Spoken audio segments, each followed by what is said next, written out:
chaque fois ñu gis nag population bi ñoom tamit ñu ngi koy dénoncer le fait que ñu yóbbu la li nga xam ne moom moo di détention lu yàgg te duñu le juger mu nekk mbir moo xam ne bu am solo la woon démb Marie. Très bien Lamine Ba nan nga jàngatee jàkkaarloo bu Bassirou Diomaye Diakhar Faye président de la République dem jëmale ko ci li nga xam ne moo di acteur de la justice ponk yu ñu waxtaanee bokk na ci li nga xam ne moo di avancée numérique li nga xam ne moo di suñu loi ak règlement ak li nga xam ne moo di détention ñu daal di memmeeku jamono ci.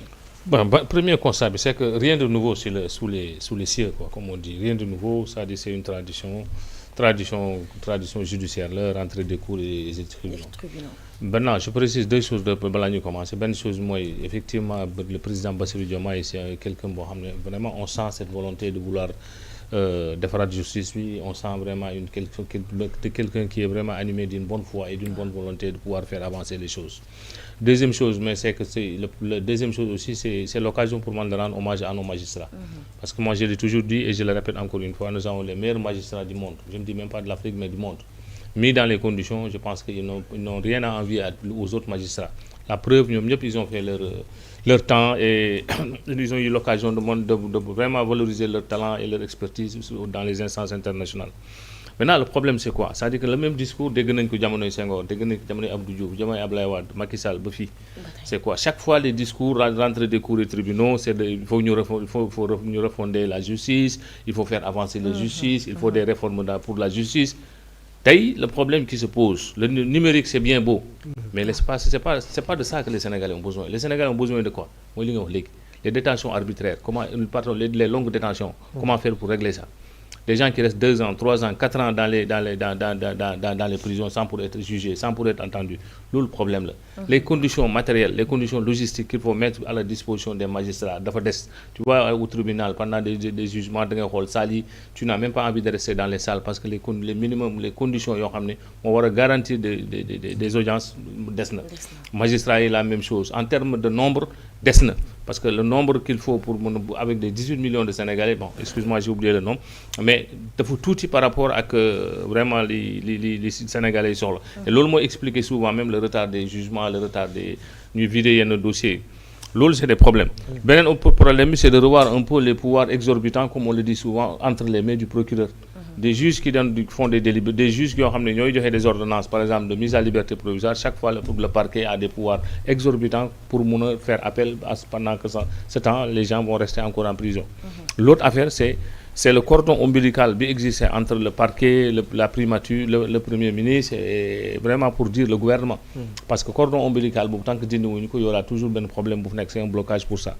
Benen affaire évidemment, c'est comme je l'ai dit tout à l'heure, c'est de réfléchir pour la mise en place des juges de liberté, comme on a des libertés, des jugements de liberté, comme on a des juges de liberté, qu'on mettre en place. Et puis moi terminer moi. Au lendemain de son accession au pouvoir, il avait convoqué ici contre Bazé Maré des assises de la justice. Il y a eu des réformes sur lesquelles les gens s'étaient accordés pour ça. Donc on attend toujours à ce que nous matérialisions par des lois et par des règlements. Le gouvernement de rupture, le défi.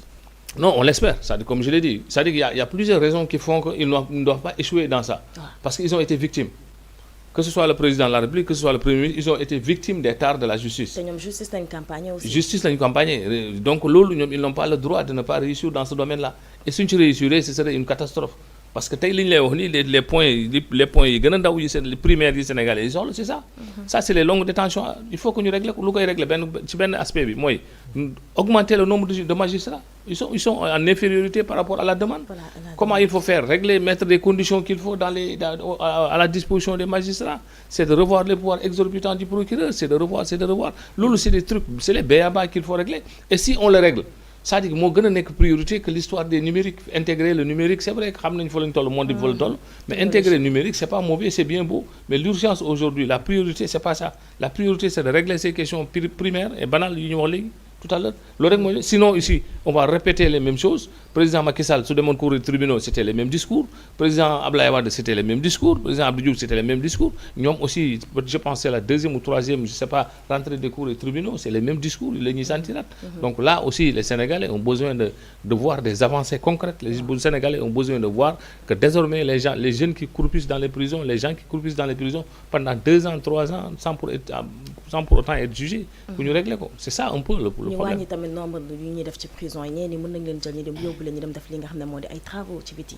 mais justement il faut le faire comme certains pays les pays avancés pour la plupart c'est comme ça ils font c'est-à-dire il y a des délits yoo xam ne tey waruñu si mën a enfermer bon waruñu si mën sax téye nit di ko mettre sous mandat de dépôt c'est loolu question la yóbbu leen dans des travaux d'intérêt public mën leen yóbbu ci mbay mi mën leen yóbbu dans les travaux publics mën leen travaux routiers yóbbu leen au niveau de la SONAGED par exemple ñu mën ci liggéey daan seen doole boo xam ne loolu dana leen defal benn retour de bénéfice en quelque sorte ñu xam suñuy génne ñu génne ak leen ñu génnandoo avec des formations ça c'est les délits mineurs délits yu ndaw la yoo xam ne lii c'est des erreurs de bonne foi nit ki mën na juum nit ki mën nga tarxiis ci benn affaire mais malgré ça la loi est là le code procédure comme on dit est là tu es sous le coup de telle loi de tel article et tout ça donc tu es obligé de mettre ça mais mën nañu fi deuxième chose bi c'est les bracelets électroniques l'objectif c'était de désengorger les prisons mais malheureusement tey les bracelets sont devenus maintenant des prisons pire que Rebeuss si suñu la joxee par exemple bracelet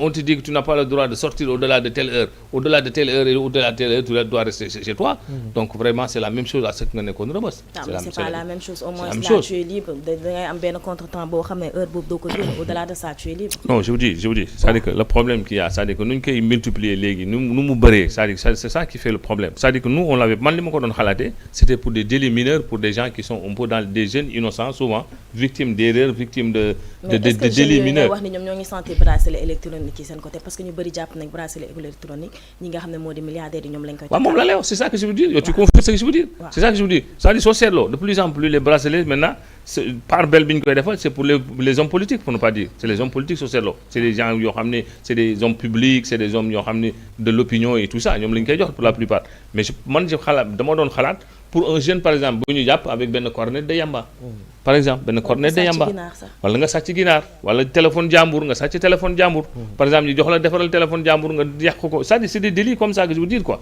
nga xam ne kii c'est pas des récidivistes c'est pas des gens yoo xam ne ñii xëy na peut-être erreur la xëy na benn c'était la première fois ñu mettre leen sous le bracelet électronique au-delà de ça yow nan nga jàngatee suñu justice parce que ñenn ñi jàpp nañ 2 poids 2 mesures la non tout dépendra ci boor bi nga toll ci boor bi nga nekk man comme je l'ai dit à l'entame de mes propos on a les meilleurs magistrats les magistrats de siège non on a les juges d'instruction on a les meilleurs juges on a les meilleurs magistrats mis dans les conditions idoines mais pour sonal sa bopp maintenant 2 poids 2 mesures tout dépendra ci boor bi nga toll parce que dañu ça c'est plus discours bi ñu ngi koy gën a dégg généralement ci langue politique bi c'est les hommes politiques mais man ma comprendre mooy juge bi moom su defee erreur de jugement kenn du ko juger non j'avais xam nga am naa sama benn xarit magistrat ndeysaan bu ñuy waxtaan maak moom ça m'a un peu marqué ñuy waxtaan mu ne ma tu sais Lamine moi je préfère libérer par erreur que d'enfermer par erreur parce que moom loolu conscience am loolu la ko jox moom elle préfère libérer par erreur que d'arrêter de tëj par erreur donc loolu aussi il y a des erreurs donc xam ne day am nit rek la ñu magistrat c'est des nit la ñu comme yow comme man maintenant seen intime conviction rek la ñuy juger maintenant su defee da nga jàpp ne moom dafa def erreur il y a des voies de recours aussi yoo xam ne des voies de recours qui se présentent à toi yoo xam ne nga ko utiliser pour mën a dem feneen beneen niveau mais à la limite ce qu'on peut penser souvent c'est que souvent tu as été enfermé par erreur ñu dem ba ci biir on se rend compte que erreur la il y a peut-être des dommages et intérêts qui peuvent être. mais est-ce que loolu dañ koy continuer parce que gis nañ fi quand même cas Fallou Faye bi ou Fallou Fall je sais même plus. Fallou Fall non je pense que yooyu 5 ans amul benn dommage et intérêt bu ñu ko jox. non je pense que yooyu peut-être que c'est prévu par la loi il y a des procédures qu'il faut suivre il y a des voies qui sont offertes pour ça quoi maintenant du toog plateau rek comme li ñu koy defee non nii mais il y a des voies de recours qu'il faut explorer pour mën a yegg foofu. d'accord très bien am na solo Aïcha Pape Gueye. voilà Marie ba tey rek dañ